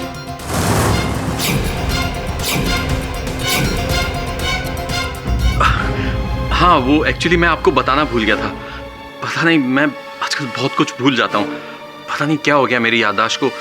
एक्चुअली इसीलिए मैं अभय को भी बताना भूल गया। सॉरी अभय, सॉरी शेखर जी। कहीं ऐसा तो नहीं कि आप ही वहां अंदर अलमारी के अंदर? क्या कह रहे हैं आप? कौन सी अलमारी? शेखर ने मुझे किसी भी अलमारी के बारे में नहीं बताया। उसने मुझे सिर्फ इतना कहा था कि प्लान कैंसिल। अब क्या प्लान था वो तो मुझे नहीं पता। हाँ, और इनको प्लान के बारे में कैसे पता होगा? प्लान तो सिर्फ धर्मवीर को ही पता होगा, या तो अभय के थ्रू या फिर शेखर के थ्रू। नहीं, अगर धर्मवीर को इस योजना के बारे में ज्ञान होता तो ये वहां से भाग जाता ना, पुलिस के आने तक वहीं खड़ा नहीं रहता। और वैसे इस योजना के बारे में तो कर्मवीर भी जानते थे। क्यों, आप जानते थे ना? ये सब बकवास है, झूठ है, ये मुझे फंसाने की साजिश है। राजवीर जी, आप कुछ करते क्यों नहीं? मैं निर्दोष हूं। अब वो क्या करेंगे, कुछ नहीं कर सकते। वैसे आप बच गए थे। उस दिन आपका जीवन बच गया था जब पुलिस ने गोली चलाई थी। पुलिस की गोलियां? पुलिस ने गोलियां चलाई थी ना आप पर, 2, जब आप ये खंजर चुराने का प्रयास कर रहे थे। भूल गए आप?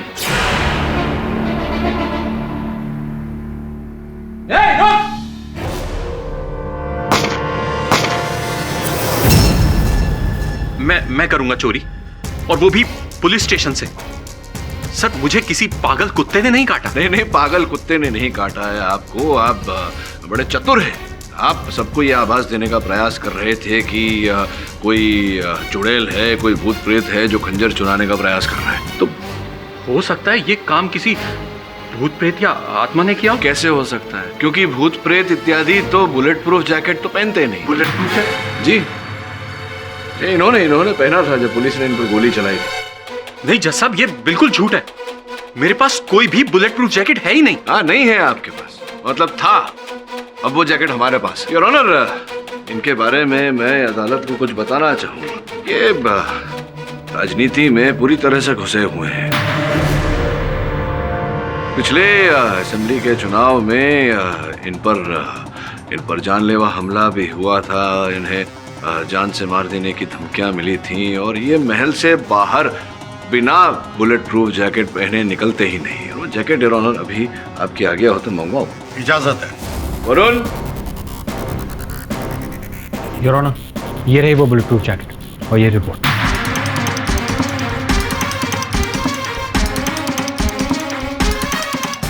योर ऑनर, इस रिपोर्ट के अनुसार इनके बुलेट प्रूफ जैकेट में 2 स्लग्स पाए गए हैं 0.4 कैलिबर के। और इस रिपोर्ट से स्पष्ट होता है कि पुलिस ने इन पर इसी कैलिबर की 2 गोलियां चलाई थी। अब बताइए। इस तरह आप मेरे घर में घुस नहीं सकते, और वो भी बिना सर्च वारंट के। मैं आपके ऊपर केस कर दूंगा केटी पाठक साहब। पुलिस ने जो गोली चलाई और उसकी रिपोर्ट हमने निकलवाई, अब ये सब संयोग तो हो नहीं सकता। योर ऑनर, इन पर संदेह मुझे उसी समय हो गया था जब वॉचमैन ने मुझे बताया कि आयुष्मान की जिस रात हत्या हुई ये घर पर थे ही नहीं। मुंह खोलिए, बोलने का समय आ गया है। हाँ, ये सच है कि आयुष्मान को मैं नहीं मारा।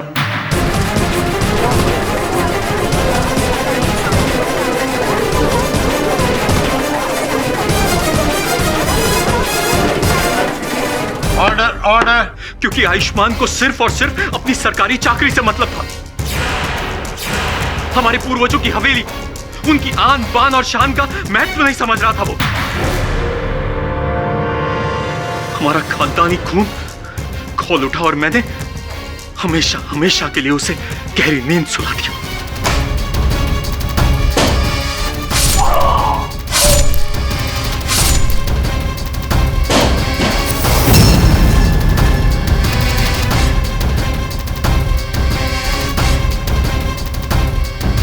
और वो शाही खंजर, उसे कैसे गायब करते थे? वो खंजर कभी अपनी जगह से हिला ही नहीं था।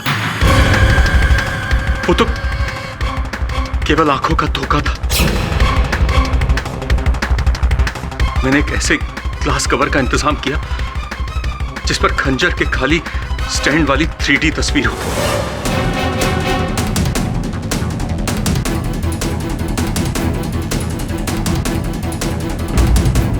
जब भी हम उस खंजर के खाली ग्लास कवर को स्टैंड के ऊपर रखते तो सामने वाले को ऐसा लगता कि खंजर गायब हो चुका है।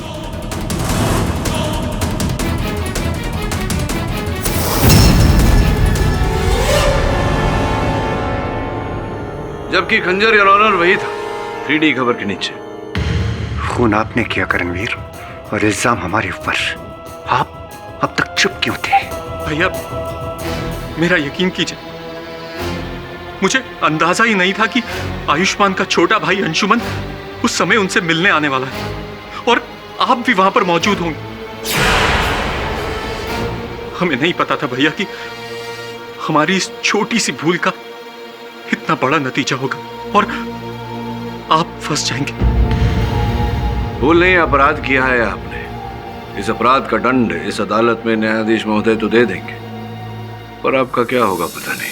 एक बात बताऊं करणवीर, आज मुझे ये सोचकर बहुत शर्म आ रही है कि आप मेरे छोटे भाई हो। मैंने जो भी किया यही सोच के किया कि परिवार की इज्जत और मर्यादा इसी में। परिवार की इज्जत और भाई की जिंदगी का कुछ भी नहीं। Defence rest your honour. तमाम सबूतों और गवाहों को मद्देनजर रखते हुए अदालत इस नतीजे पर पहुंची है कि धर्मवीर सिंह जी बेगुनाह हैं उन्हें सारे आरोपों से बाइज्जत बरी किया जाता है। लेकिन करमवीर सिंह को अंशुमन खन्ना की हत्या का दोषी पाया जाता है। लिहाजा ताज़रात हिंद दफा 302 के तहत उन्हें उम्र कैद की सजा सुनाई जाती है। To be hanged till death. The case is closed.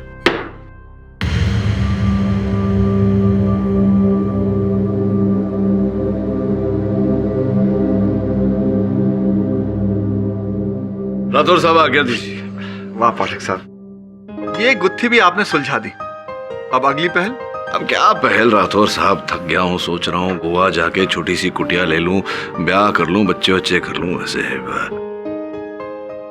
आपका तो जुकाम ठीक हो गया? अरे हाँ, क्या बात है। और भी दिलचस्प कहानी देखने के लिए हमारे चैनल को सब्सक्राइब करें और बेल आइकॉन दबाना न भूलें।